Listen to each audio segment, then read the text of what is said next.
Hello.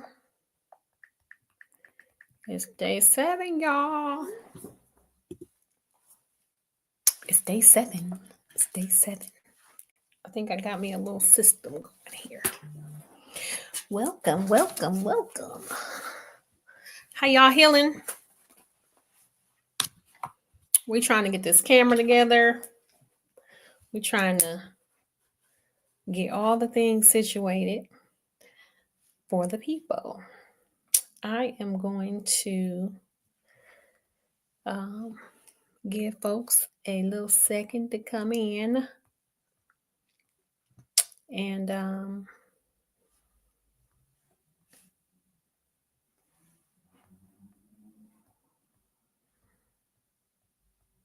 see, I got so many notes now that I got to keep up with all of this. I don't want to forget anything.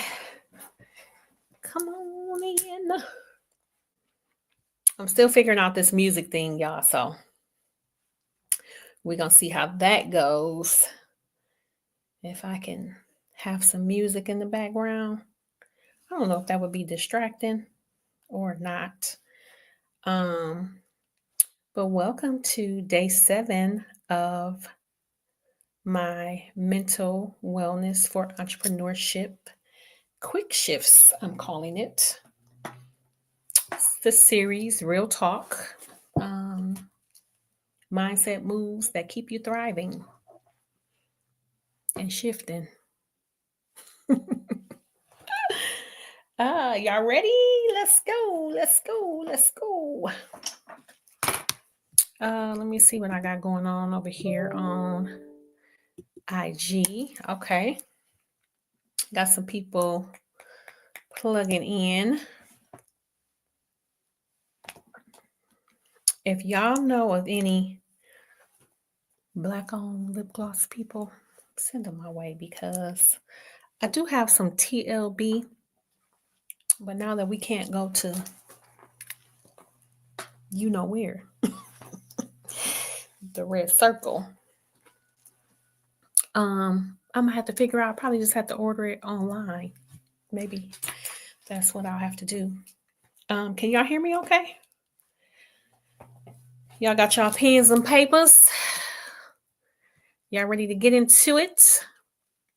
Good. So I just want to go over that this first week was about the foundation of transformation. And I've talked about anxiety. I've talked about burnout. I've talked about imposter syndrome, perfectionism, depression, the D word, which y'all know I don't want to keep saying that, decision fatigue. And today I am wanting to talk about the fear of failure, which for a lot of people can be the dream killer. Let that sink in. I think we all have a level of fear when it comes to life, really, in general.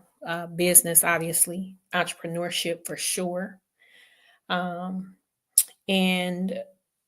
the fear of what if it doesn't work keeps too many entrepreneurs stuck at the start line. But the truth is, every failure is just a part of the process, of the training, of the, if we could, step out and do something, excuse me, and it be absolutely great, that's good, but that's not reality. There are always going to be some experiences that we go through that is going to be considered failure. But for me, the way I look at it is that if I never tried, I'm not going to know if I could be successful at something, right? So I want you guys to affirm. I'm going to put the affirmation up. Every step I take teaches me something valuable. I'm not afraid to grow. And you'll hear me saying, and I say it in my book, we're always growing, never grown, right? And a part of that is knowing everything isn't always going to be great. And that if you look at each experience as a lesson, I always say, and people who know me have heard me say this, it's either going to be a lesson or a blessing, or possibly both. So if we look at it that way, like, Lord, what is this teaching me? What was I supposed to learn from this? Or it was, absolutely positive and it was a blessing for you. So I always try to think about it in that way. Um, some causes of the fear of failure are being too cautious. They say it's risk adverse, but really that's just uncertainty and being cautious. So if you're looking to, or you started your business and you're like, oh my God, this isn't going right, or this happened, and then you start, taking too many baby steps, then you might be holding yourself back. So if you have, major plan, I say write it out and make it plain. You've spoke to your God, whoever that is for you, and have been putting work towards the process, then things will work out. What I always say is that it's probably not going to work out in the time that you thought, but it will work out in God's time, because he's the one who's running the show, right? So societal expectations, another cause of fear of failure, right? We're often worried about what people have to say. And one of the things that I think about is over time, and you've probably heard me say this. I know I recently talked about this in one of my podcasts where I talked about I'm not really concerned about what people have to say at this point. But there was a point when I was. And I think what happened over time is that I realized them people is not paying not one bill. You hear me? Not one. So why would I be worried about what they have to say?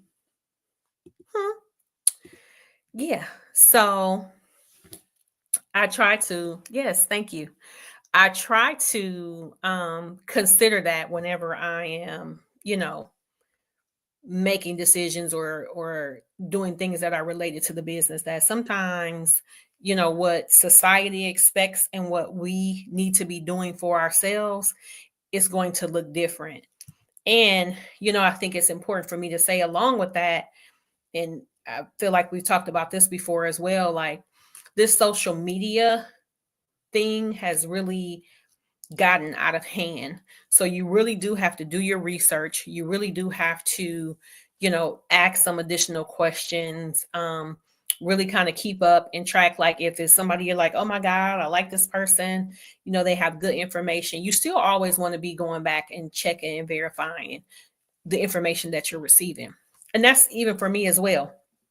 I remember this one line, one of my favorite movies, The Players Club, where she said, don't trust nobody information but your own. I think it was a part of the scene when they were going into class. Diamond was, in school. But that stuck with me throughout my career, throughout school, because I feel like there are some times where we get information and we're like, oh, we kind of just take it and run with it.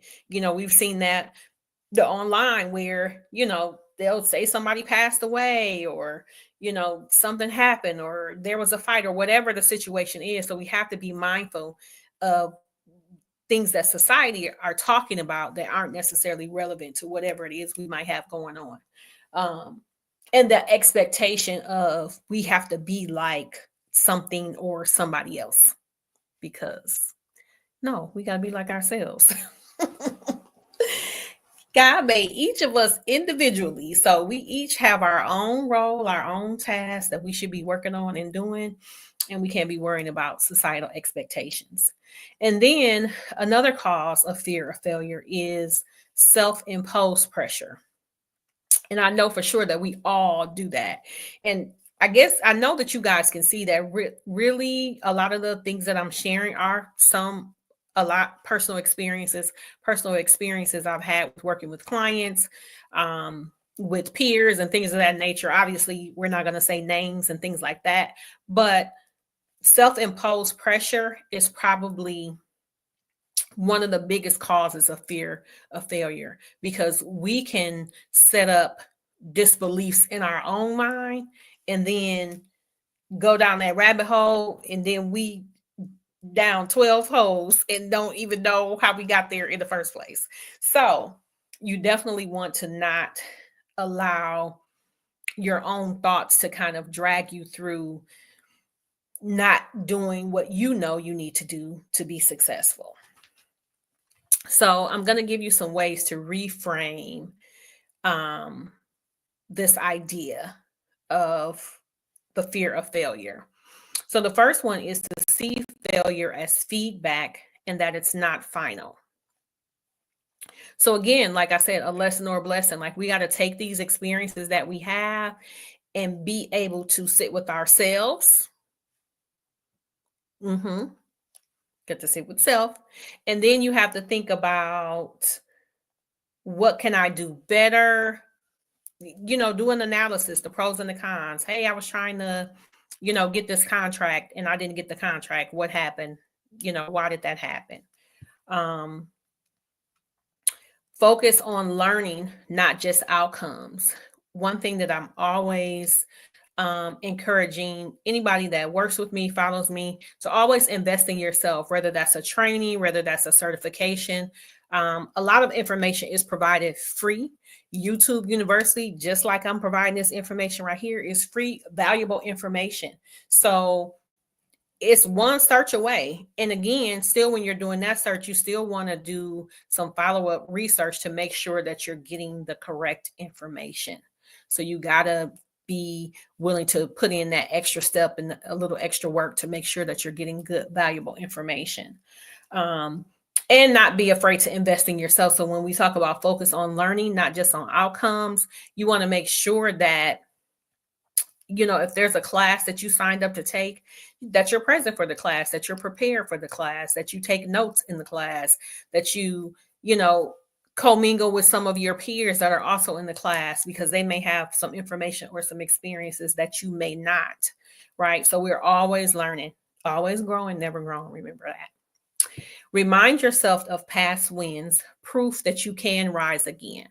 So when I think about, I just put the message up there.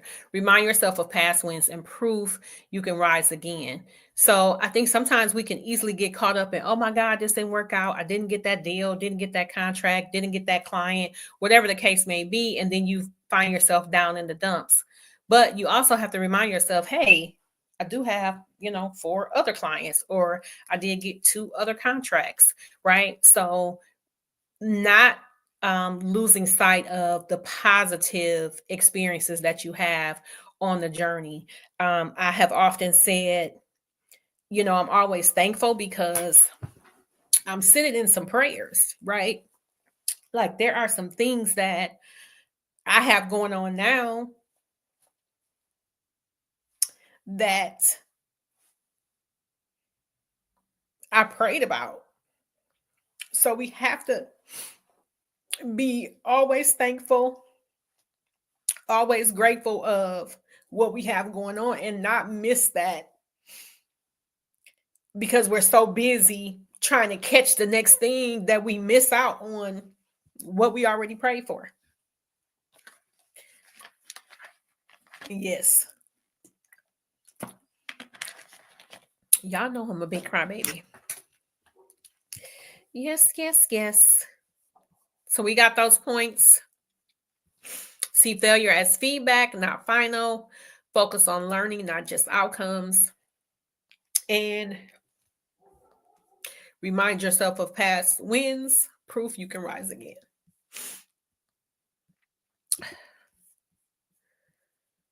Where's my affirmation?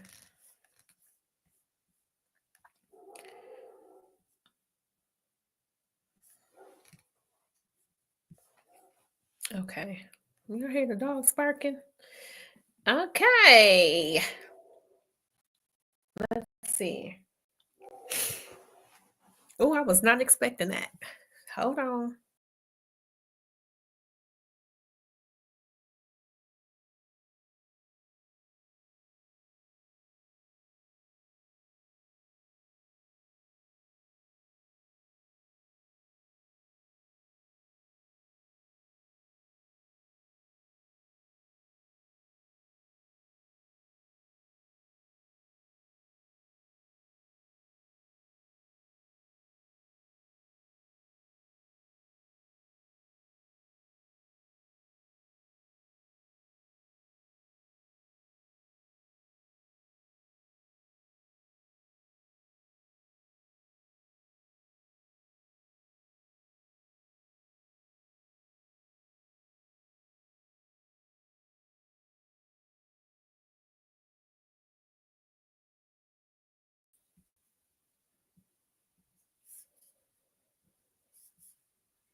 I gotta get rid of this.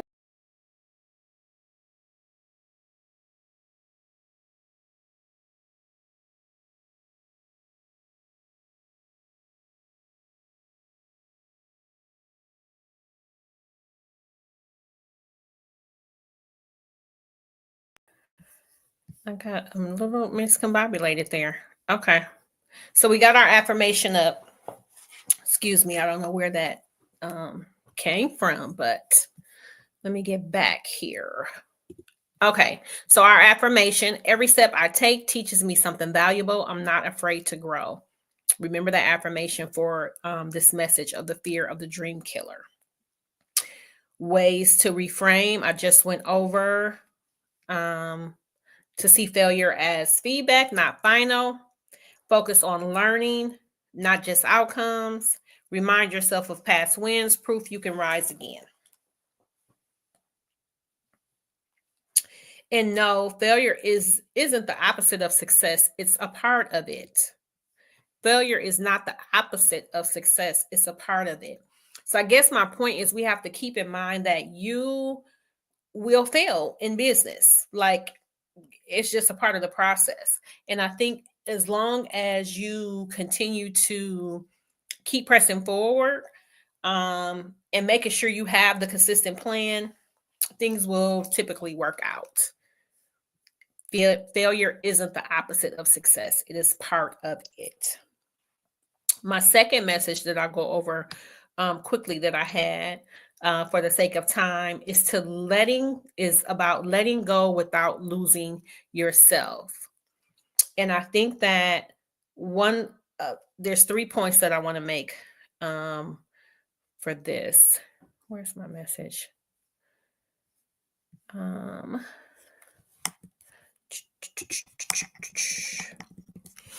letting go without losing yourself. So, letting go isn't about forgetting, it's about freeing yourself. So, when you have these failures, I'm tying that in. There was a method to the madness. When you have these failures that will come up, we all do, um, you have to free yourself from that. And it's not that you want to forget about what happened, but you do want to say, okay, this happened now. How do I continue to move forward from that situation? Um, and again, making sure you get the lesson out of that. You don't have to hold on to pain to prove that it mattered. So, as we're going through this journey, I'm talking about mental health, I'm talking about entrepreneurship, wellness, mindfulness, all of those things. We have to, at a point, be able to release those things, because if you continue to hold on to it, then you're kind of stuck in that experience, if that makes sense. So, letting go without losing yourself means that you don't have to hold on to things that proved didn't matter. And the best version of you is waiting on the other side of the release. So one of the things that I've been doing for this 21 days is getting over my fear of, and I guess you could say it was a fear of going live. And I don't know, what that specifically was about. I think people keep hearing me say that, but I really don't know. And like I said, I've gone live before. I've been on lives with people before. I've done like panel discussions on live. So I think maybe just the work and the process that's behind, going live. And for me, I'm always trying to be very intentional, like wanting to make sure I'm giving out some good information, make sure that I know what I'm talking about. Having a good flow, because our attention spans is low right now. So I want to make sure that the information I'm providing is, something that people can walk away with and be like, okay, it was 3 points. These were the points. I got that. Writing it down and put it in your notebook.